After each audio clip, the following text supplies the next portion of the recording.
Hello lovely friends, my name is Steph, this is the Novelty Corner and welcome back to my channel and welcome to my July reading wrap-up. If you have not seen one of my monthly wrap-ups, I don't talk about every single book that I've read in the month because a lot of these books feature in other videos, but I do go through some stats, I go through and show you what I've read, and then I will also go through any books that have not or will not be featuring in any other videos.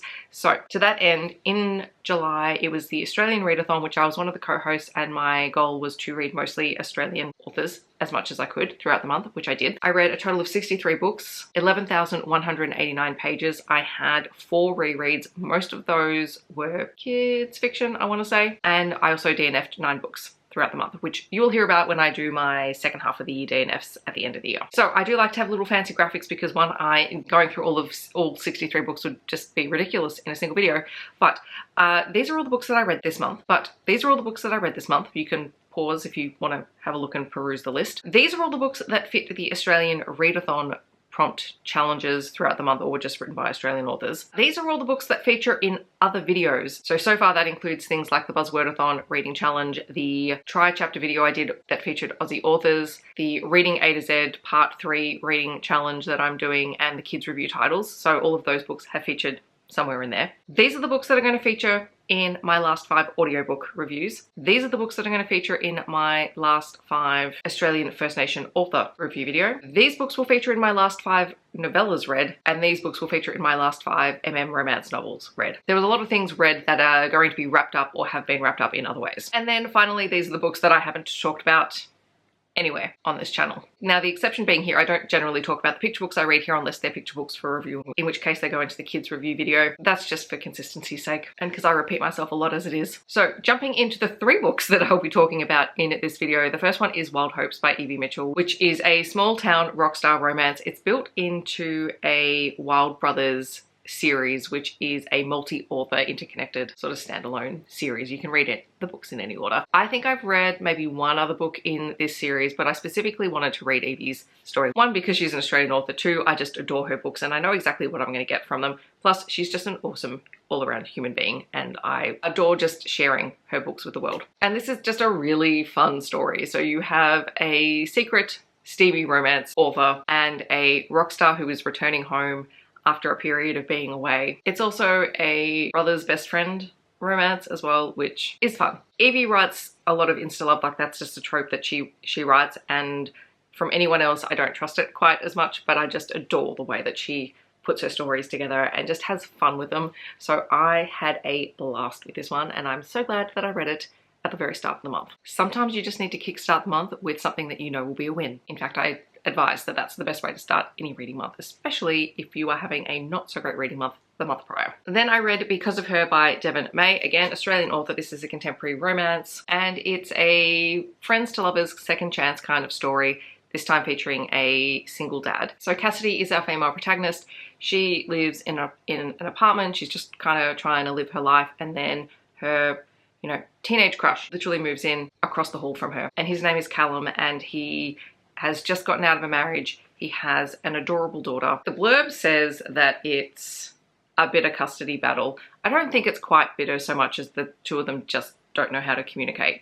And he's trying to settle into his new life and being back in a place where he didn't expect himself to be. He feels a bit like a failure, but he wants to do right by his daughter, and so he's setting up his place to be a second home for her. And that's where the custody stuff comes in, because his ex-wife is kind of reluctant initially to let the daughter stay the night because it would be unsettling for her. But the relationship that Callum has with his daughter is absolutely beautiful and he would do anything for her. And he reconnects with Cassidy, who he remembers from when they were teenagers, and they strike up a friendship and then a relationship, and then trying to navigate how that all works, because initially he doesn't tell Cassidy that he has a daughter, which rightly so, that's his business. And it's really them figuring themselves as adults and how to be together and how to build something new when both of them are kind of just facing some life challenges that they were not necessarily expecting to face. So this was a really fun time, very easy read. That was my first Devon May, so I will probably try some more of her books in the future. And then the last book that I'm going to talk about in this video is the Best of Australian Poems 2024. This is a collection that I found at a bookstore and just picked it up because I'm like, you know what, let's give it a try. Because usually I tend to buy collections of poetry just by individual poets. I thought, well, okay, well maybe I'll find some new favorites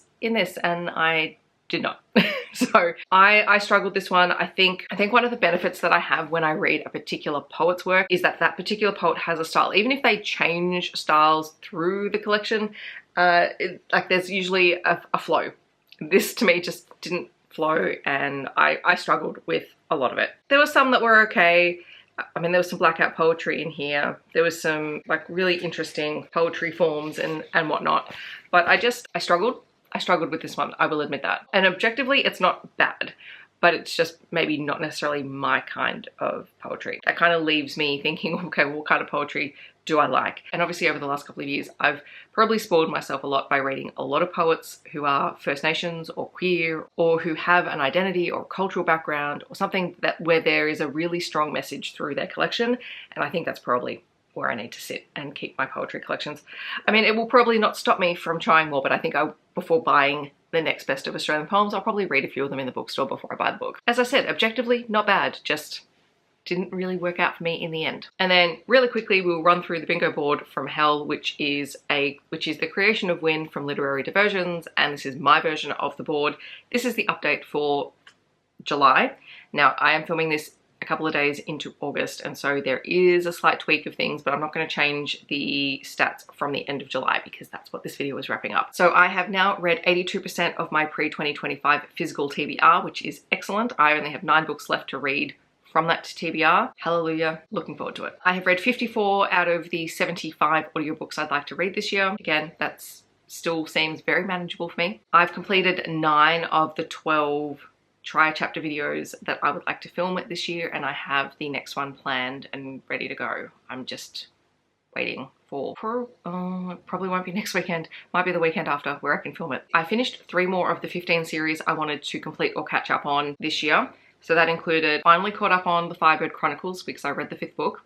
The 6th book should be out possibly later this year, in which case I'll read it, but for now I'm counting that as completed. I read the Frat Wars series by Saxon James in its entirety last month. There is a vlog coming for that. And I also finished the Never Just Friends series by Saxon James as well. So I've cleared 2 Saxon James series off my TBR, and I'm getting depressingly close to having read her entire back catalogue, which I don't know what I'll do when that happens. Last month with my 80% of my TBR, I committed to reading 10 of the books that I mentioned in my TBR video as my 80%, which I did. I did complete, I actually read 13. So I definitely completed that goal, and a lot of those were physical books, so I am thrilled because especially after the previous month where I wasn't even able to do this because I just had to mood read my way through June, I'm back on track. I finally completed my 50 middle fiction or young adult category, square, whatever you want to call it. I have read 56 of those for the month, so now I'm just going to keep going and see how many I end up getting to by the end of the year. I think at the end of the year I need to do a quick check and compare to last year to see how many young adult books I read versus how many young adult books I've read this year, because I think it's more this year,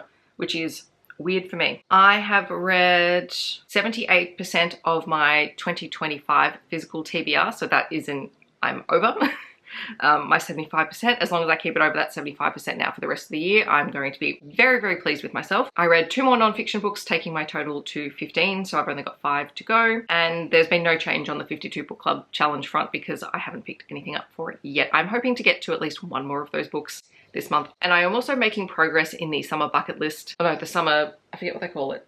Their summer challenge, which is one where you have to read a book, but the next prompt relates to the book that you read prior. I got stuck because I read a book published by Penguin, and then I read a picture book that was published by Penguin, so that counted, but now I'm stuck because I need to read a non-fiction based on that picture book, or something in that picture book, which may end up being another like 2-minute audiobook on chickens at the rate that I'm going, because any way we can complete this challenge is a win in my book. So that is my July wrap up. I will leave links to videos that have already gone live down below. Otherwise, stay tuned for the upcoming month because I have a lot of last 5 review videos planned that are going to be coming out, and yeah, yeah, they will talk about the rest of the books. In the comments, I'd love to know, have you read any of the books that I read? Which ones are you looking forward to hearing me talk about? Or feel free to share your favorite reads from July. I would love to know. If you'd like to let me know that you're here but you don't want to leave a comment, feel free to leave a star emoji. Otherwise, I hope that wherever you are in the world, you're staying safe and healthy, and I will see you in my next video.